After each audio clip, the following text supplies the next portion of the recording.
বাংলা নববর্ষ বাঙালি জাতির এক সার্বজনীন উৎসব। সময়ের সঙ্গে সঙ্গে তাই পহেলা বৈশাখ হয়ে উঠেছে ধর্ম বর্ণ নির্বিশেষে বাংলা ভাষাভাষী মানুষের প্রাণের উৎসবে। নতুন বছর বরণে ঢাকার 2 সিটি কর্পোরেশন আয়োজন করে নানা অনুষ্ঠানের। শাকিলা করিমের রিপোর্টে থাকছে এর বিস্তারিত।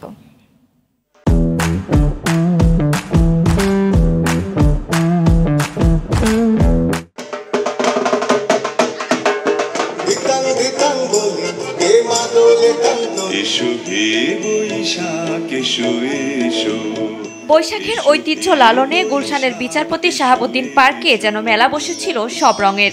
ঢাক, নাচ, গান, আড্ডা সবকিছুই ছিল আনন্দ আয়োজনে।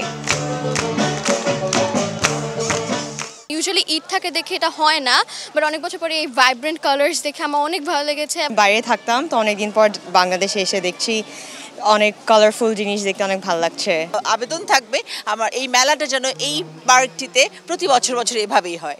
কূটনৈতিক পাড়া হওয়ায় অনুষ্ঠানে শামিল হন বিদেশি কূটনীতিকরাও। শুভ নববর্ষ।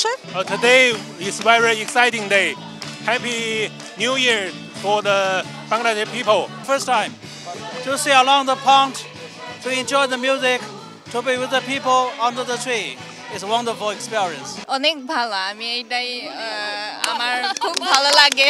শুভ নববর্ষ to you and all your listeners and viewers. This is such a festive atmosphere. Everybody enjoying the dance, the music. বৈশাখের অনাবিল আনন্দ কেবল একটি দিবসকে ঘিরে নয়, অসাম্প্রদায়িক দেশ করার প্রত্যাশার কথাও বলেন শিক্ষামন্ত্রী।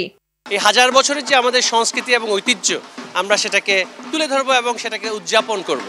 এমন আয়োজনের মধ্য দিয়ে বাঙালির কৃষ্টি ও ঐতিহ্য রক্ষার প্রত্যয় জানান ঢাকা উত্তর সিটির মেয়র। এটি আমাদের প্রথম গুলশানে, এর পরের বার জায়গা দিতে পারবো না, এটি আমি বলে রাখলাম তোমাদেরকে। এদিকে বর্ষবরণের অনুষ্ঠানের মাধ্যমে অসাম্প্রদায়িক বাংলাদেশের ভিত রচনার কথা বললেন দক্ষিণের মেয়র। নতুন সূর্যকে বরণের মাধ্যমে বর্ষবরণ করে থাকে, সুতরাং আমি মনে করি বাঙালি জাতি হলো আলোর দিশারি। ঢাকা দক্ষিণ সিটির নগর ভবনে আয়োজিত বর্ষবরণ উৎসবে এমন প্রত্যাশার কথা জানান তিনি। শাকিলা করিম, RTV, ঢাকা।